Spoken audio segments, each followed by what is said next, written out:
good day, beautiful, bountiful, beloved, immortal beings, and good-looking people. Maybe you're good-looking, so always looking for and finding the good. You found good in abundance because you tuned in conscious and conscientiously to Ion Las Vegas with your humble host, Barry Shore, the ambassador of joy. Notice I didn't say the ambassador of joy. It's the ambassador of joy. And you tuned in one reason only, because in this show we talk about the great, the most wonderful, the most bountiful, energetic people in the world. That's who you're going to meet. You're going to meet one that's going to shake you to your very foundations today. Now, I'm going to tell you something. I am privileged now to live in a place called Henderson, Nevada, about 20 minutes just outside the Strip. And when I speak to people all over the world every week, to hundreds of thousands of people. And when I mention Las Vegas, people lean in, open up their eyes and their ears. They say, tell me more. Because this is a city of energy. It's not just gambling and sex. That's a small piece. This is a place where things happen. And when you bring together people that make things happen, you make a better world. And that's really what this is all about, building a better world. So I just want to tell you one quick statistic. It's really fun. If you take the entire population of New York City and everything around it, the entire population of Chicago, everything around it, the entire population of Los Angeles and everything around, add them all together, doesn't come up to the number of people that come to Las Vegas in a year. 41 million people come here in a year because it's a place that's happening. And talking about happening, you are about to meet one of the most happening, most interesting, most fun people I've ever had the pleasure of being with, a dear friend. His name is Werner Berger. Werner, please say hello to 511,613 people around the world. Hello, everybody. What a nice way to meet you. Now, those of you who are only listening may detect and say, wow, that's a great voice. Those of you who are watching say, wow, am I looking at a combination of the Dalai Lama and Johnny Weissmuller? It's Werner Berger. Okay, I'm going to tell you 3 data points about Werner. Then we're just going to jump in because everything really is about you. Werner is the embodiment of what the human condition, the human being can achieve. And I don't mean that that's not even just hyping, that's just real. So Werner he's a corporate leadership consultant. However, one of the things that he needs to talk about, because people lean in and say, what? He holds the Guinness World Records for climbing the highest peak in each of the 7 continents, and that includes Mount Everest. Matter of fact, those of you who are watching will know, well, you won't know it, but Werner will tell you, that is a photograph of him at about an hour and a half just below the summit of Everest. So here's a man who climbs mountains. We're not just talking about mountains, we're talking about the tallest peaks in the world. And he does it with a heart and a mind and a dedication, not just to him, but to everybody else. He leads by example. So with that as our jumping off point, that's our base camp, Werner. I'd like you to, again, just say hello to everybody. And let's just jump right in and tell people what it is that leadership is really about. What is effective leadership? It has everything to do with the effect that the person has on other people. And if the effect is one of inspiring, of motivating, of having them see their own brilliance, and not only see, but accept their own brilliance, they will perform at a much higher level in their own lives, but also in the life of the corporation. That's what effective leadership is. Inspiration, motivation, encouraging people to really be their powerful, beautiful selves. I want to emphasize 3 words that you said. Number 1, accept. And this is ACCEPT, not accept, EX. This is accept one's own brilliance. Because one of the things that you've taught me is that everybody is and is capable of being brilliant. Is that not correct? That is absolutely correct. The biggest concern that I have is so many people don't know. And through their formative years, they've grown up with a sense of not being good enough. And I'm one of those people. So, I know whereof I speak in this regard. And although I was a high performer or a high achiever in many senses, I was not the person that I am destined to be. I'm still growing, still evolving. By the way, that is the essence of someone who is great, is that someone is at the same moment humble. So let's be blunt. You cannot be the world record holder in the Guinness Books of Records of climbing the highest peak in 7 continents and say, well, I'm just a regular guy. However, Werner is alluding to something that is the essence of the human being, the ability to be on this earth and to grow every single day. Matter of fact, I want to jump right in and talk about your new book, The Golden Thread. Because it's so you. I mean, it's the essence, a distillation of who you are by your very being. By the way, again, people watching this, you need to wear sunglasses when you're around Werner, because his smile is so bright and beautiful because it emanates from deep from within. That's who he is. It's really tremendous. And in the book, you talk about the famous, or to those of us who know, the Fibonacci pattern. So if you be so kind, speak about a little bit the Fibonacci pattern. And by the way, everybody should know, don't write anything down. Just experience Werner. Everything you want to know is in the show notes. And the reason that you have this is recorded, you can listen again and again, and which I do urge you to do. It's really worthwhile to listen the second time and a third time, take notes and do things like that.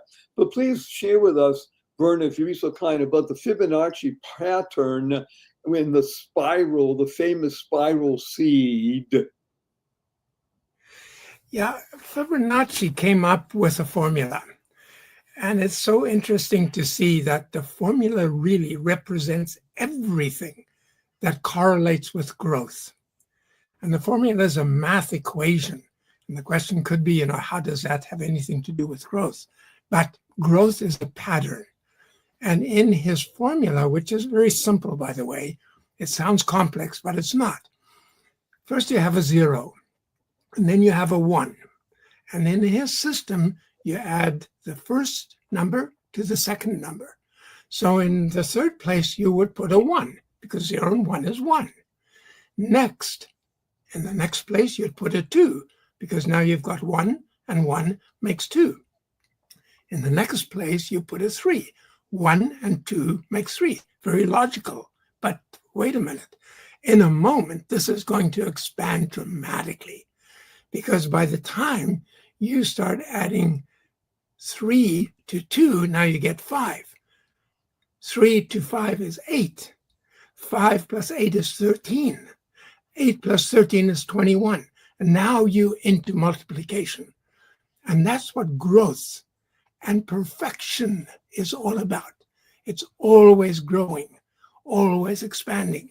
And when you really identify with the fact that you are expanding, you are growing, that's what's happening in nature. The sunflower is a perfect example of that.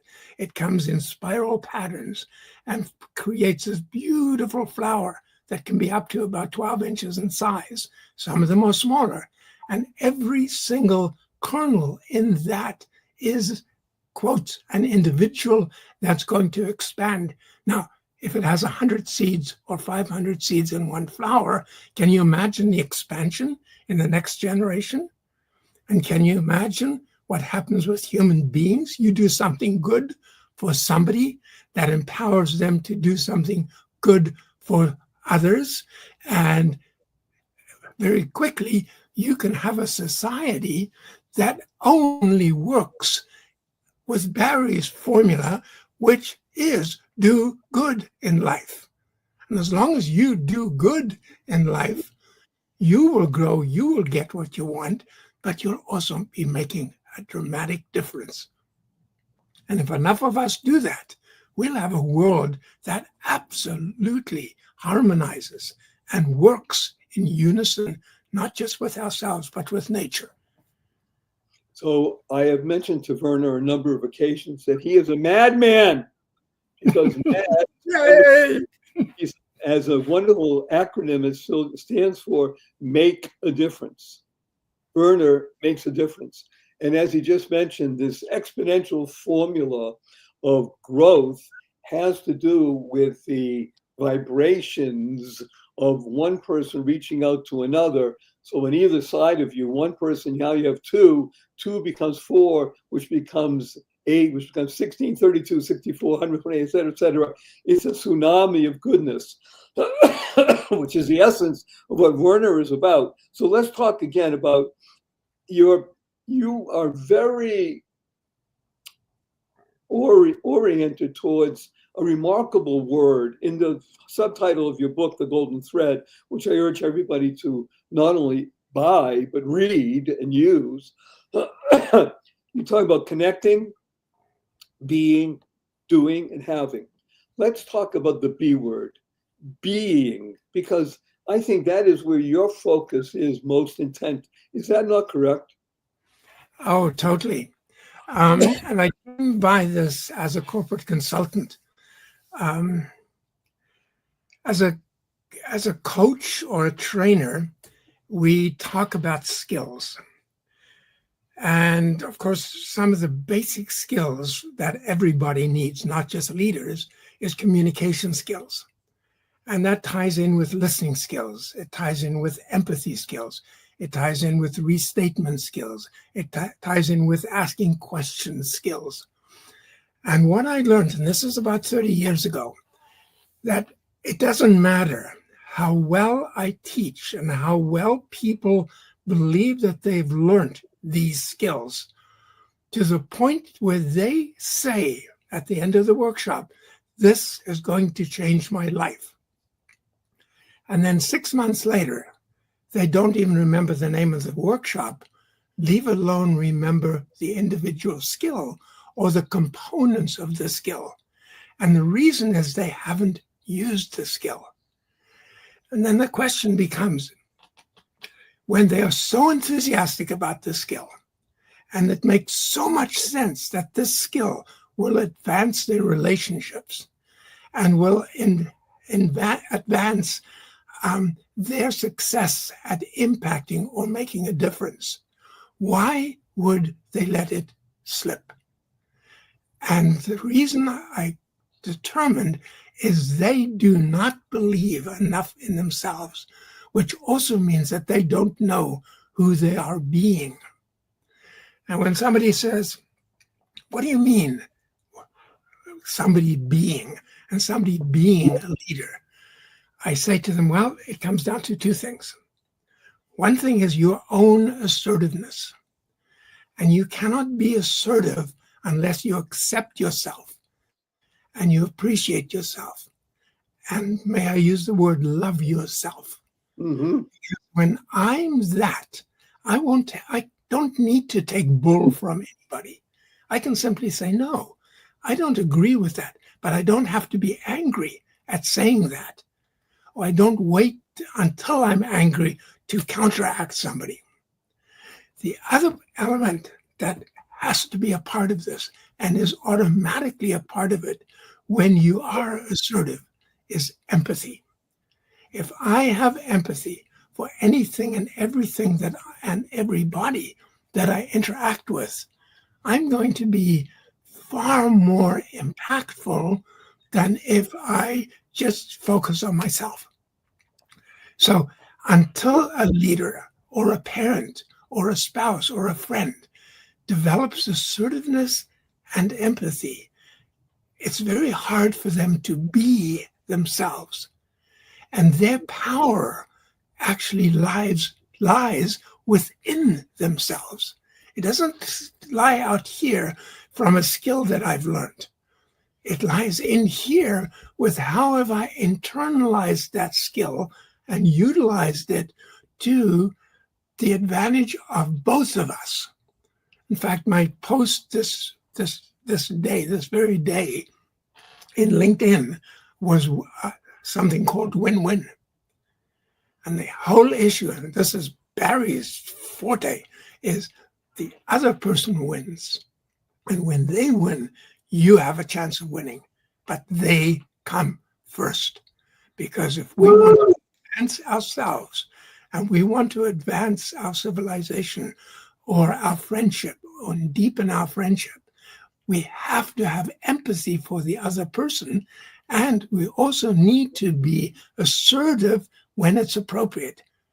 And I'm not talking about aggressive, and I'm not talking about passive, because that's not being who I want to be and who you and I are destined to be. We're destined to be ourselves. We're destined to be assertive. We're destined to be empathic, because that's how the Fibonacci effect absolutely makes sense in terms of expanding as opposed to retracting. And it doesn't matter what domain I'm talking. Let me unpack a couple of things here, because it's so delicious to listen and to begin to internalize, utilize, and I'm going to say a word. If you want to learn how to fly, which is what you're talking about, soaring up into the world above, FLY is a wonderful acronym that stands for First Love Yourself. If you want to learn to fly, you first have to love yourself. Love stands for living on vibrant energy, living on the vibrational plane. This is what you're talking about, Werner. Werner lives on the vibrational plane. He is in motion all the time because his being is in motion all the time. That motion is what we call the outer assertive self. And when you assert yourself in goodness, looking out to how you can be of benefit to the world, then what happens? You're doing that only. It can only happen with empathy. So when you love yourself and become energized and you are empathetic, you are causing a shift in the energy of the planet. And yes, one human being can do that. And I have a proof for you. Werner, first of all, is living proof. The other proof comes from nature, what we call the butterfly effect. There's a very famous study been done of millions and millions of butterflies that travel thousands of miles from up north, let's say in New England area, down to a place in Mexico, and they blanket a mountain. And there are millions of them. And the flapping of the wings of a single butterfly can be registered. Now, if that can affect how winds make motion around the world and bring about change of atmosphere, how much more so a human being? And that's what Werner's talking about. So let's move, if we can. I want to talk to you about something that just touches me very deeply, Werner, and I love you for this. It's what we call, or you call, the be, do, have process. So enlighten us, please. Yeah, I went sideways. You asked me about that a moment ago. My apologies. We tend to become developed, and I'm not going to say molded, but we tend to become developed with the idea that if we do more, we will have more. And when I have more, I'll be more important. I'll be looked up to. I'll be respected, which in turn means that I'm striving to be more. But what we know is that do, have, be leads to competition. I have to take something from somewhere in order for me to have more.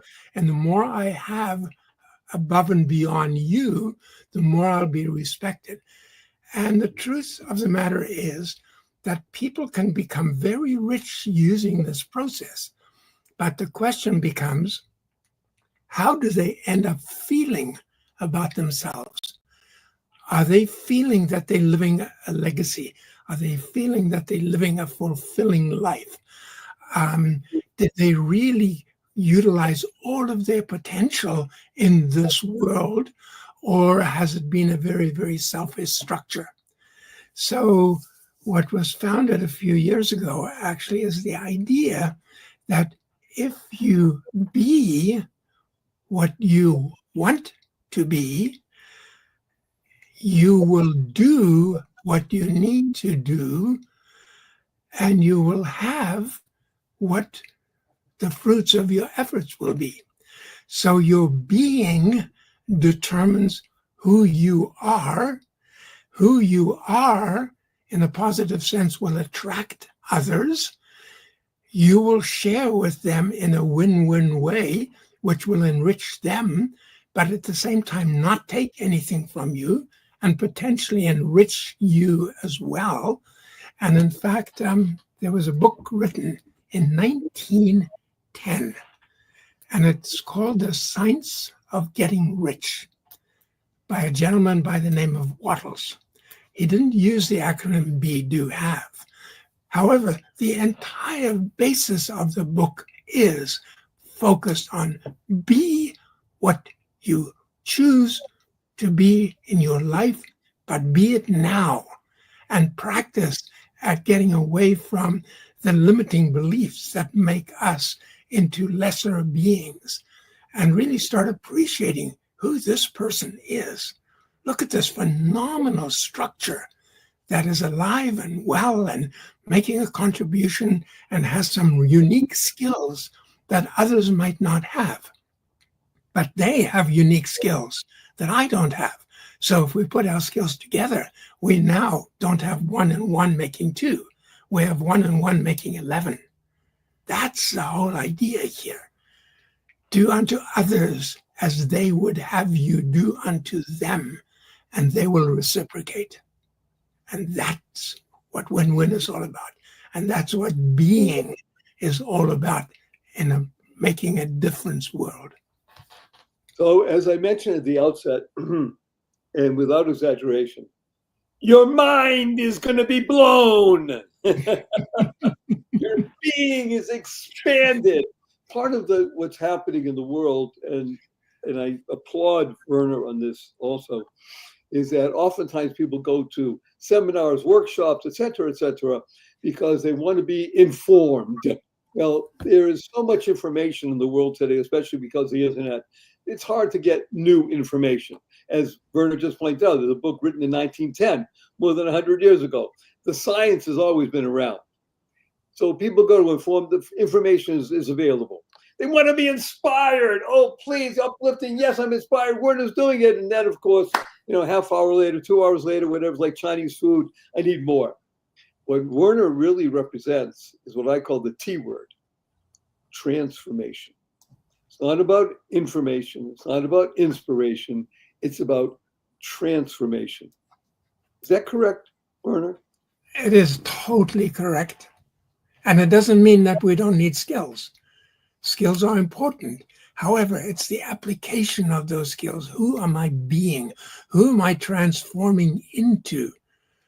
Who can I be transforming into? What are the things that are holding me back right now? That's all learned behavior or learned beliefs that are really real fallacies. There's nothing holding us back other than our conditioning. Oh, we can go into another depth here. This is so wonder-filled because it's so liberating. And again, the issue in front of us is looking at oneself and beginning to understand oneself and beginning with the proposition that you want to fly. Remember, first, love yourself. There are too many people that we know, it happens in workshops and meetings and all that people just don't love themselves because they come from a place where they have been boxed, squished, contracted, and they have not expanded like the butterfly. We talked about butterflies. Where do butterflies come from? They come from little animals that go into a cocoon and have to hibernate and then open up. That process, everybody goes through that. Even the Dalai Lama, before he becomes enlightened, opens up.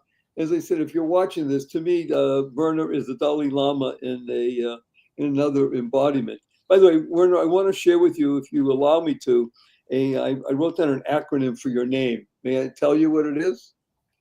Please. Okay, so Werner's name is WERNER. Ready? Winning enthusiastically rewards naturally, enabling resilience. I love it. That's who you are. You see, one of the beauties of being the host of the podcast is I get to interact with a remarkable human being who is, again, remember, it's the be, do, have. When you be who you are and you do what it is you need to do in the world that you're destined to do, you will have what is necessary for you. And that increases, you become a Fibonacci number, as it were. Right? You're always growing, you're anticipating. It's actually like an 8-year-old. It's hard to go to sleep at night because you can barely wait to get up in the morning, right? Perfect analogy. And I'm going to attempt to live into the acronym that you gave me. Well, that's because you're enthusiastic. It's, let's be blunt, to climb the highest peaks in the world takes skill, takes dedication, takes vision, imagination. And yes, those of you who are privileged to watch this and see it, you're looking at Werner just almost at the top of the world in Mount Everest. And the 7 other, the pick, I guess one of them is Kilimanjaro in Africa. Correct. What is it? What are the others? What on the other continents? Aconcagua in South America, McKinley in North America, or Denali, and of course, Kilimanjaro in Africa, and then Elbrus in Russia, which is Greater Europe, Kosciuszko in Australia, and then the replacement of Kosciuszko is Karsten's Pyramid in Indonesia, where you trek 6 days through a jungle, which is much harder than climbing the mountain. Did I name them all? Oh, and then Mount Vincent, it used to be called Vincent Massif on the Antarctic continent. And I like that point about getting to the mountain, 6 days trekking through a jungle is right, even harder than climbing the mountain. Okay, well, I'm loath to say the words I'm about to say. Wonderful, Werner. We're coming to a close in our time together. I have 3 quick questions for you. Are you ready? Always ready. Thank you. Number 1 question, will you come back again? Would love to interact with you again and with you. Whoa, thank you. Wonderful. Okay, question number 2. Wonderful Werner Berger. What is your most fervent desire? Oh, just leaving behind a legacy of a world that really works, that cooperates and communicates and interacts and supports each other. That's a great legacy. I can tell you something. As sure as I'm sitting here, as sure as we exist, that is and will continue to be your legacy, Werner. And number 3, may I give you a hug in front of 517,922 people around the world. Let me tell you what HUG stands for. Ready? Heartfelt, unlimited giving. Are you ready for your hug? I am totally ready. Here we come. 1, 2, 3.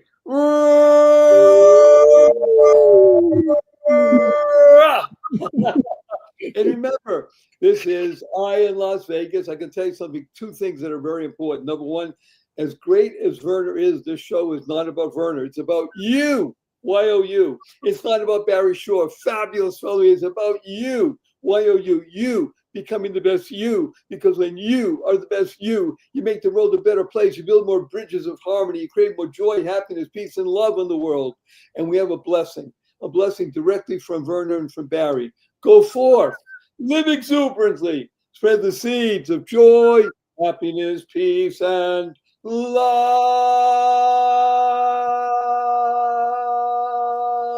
Go mad. Go make a difference. Werner, don't go away.